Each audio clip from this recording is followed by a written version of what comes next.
মাগুরায় শিশু ধর্ষণের ঘটনায় 7 দিনের মধ্যেই তদন্ত ও 1 মাসের মধ্যে অপরাধীদের মৃত্যুদণ্ড কার্যকর সহ 5 দফা দাবি জানিয়েছে ধর্ষণ বিরোধী মঞ্চ।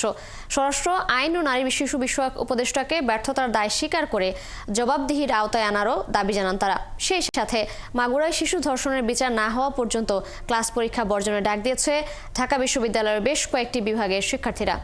ইশতিয়াক ইমনের রিপোর্ট। মাগুরায় 8 বছরের শিশুসহ দেশজুড়ে ধর্ষণের প্রতিবাদ ও বিচারের দাবিতে সন্ধ্যায় ঢাকা বিশ্ববিদ্যালয়ের রাজু ভাস্কর্যে প্রতিবাদ সমাবেশ করে শিক্ষার্থীরা। নারীর প্রতি সহিংসতায় সরকারের সমালোচনা করে তারা বলেন, স্বরাষ্ট্র উপদেষ্টা আইন শৃঙ্খলা নিয়ন্ত্রণ করতে ব্যর্থ। চুরি, ছিনতাই, ডাকাতির পর এখন ধর্ষণও বেড়েছে। আমরা শুধুমাত্র তাদের বিচার দেখতে চাই না, সেই বিচারের কার্যকরটাও দেখতে চাই। একটা রেশ কেটে যাওয়ার পরে শাস্তি যেন না হয়।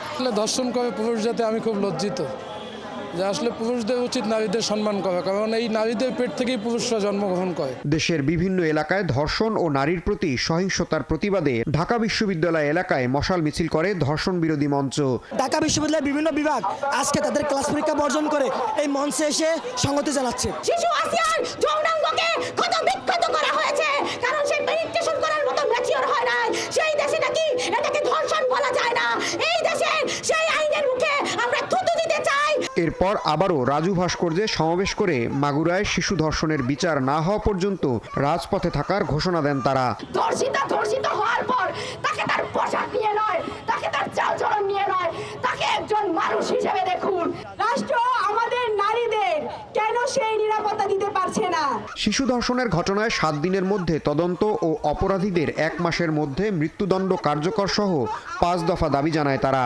আপনার মামলার ক্ষেত্রে বিশেষ ট্রাইব্যুনাল গঠনের মাধ্যমে 7 দিনের মধ্যে তদন্ত রিপোর্ট জমা এবং 1 মাসের মধ্যে আসিয়ার ধর্ষকের বিচারিক প্রক্রিয়া সম্পন্ন সাপেক্ষে সর্বোচ্চ শাস্তি মৃত্যুদণ্ডের আদেশ নিশ্চিত করতে হবে। এ সময় স্বরাষ্ট্র আইন ও নারী শিশু বিষয়ক উপদেষ্টাকে ব্যর্থতার দায় স্বীকার করে জবাবদিহির আওতায় আনার দাবি জানান। নারী ও শিশু নিরাপত্তার প্রশ্নে স্বরাষ্ট্র উপদেষ্টা, আইন উপদেষ্টা, নারী ও শিশু বিষয়ক উপদেষ্টার ব্যর্থতার দায় স্বীকার করে জবাবদিহি করতে হবে। ধর্ষকদের সামাজিকভাবে বয়কট ও নারীর প্রতি সহিংসতায় সবাইকে ঐক্যবদ্ধ থাকার আহ্বান জানান শিক্ষার্থীরা।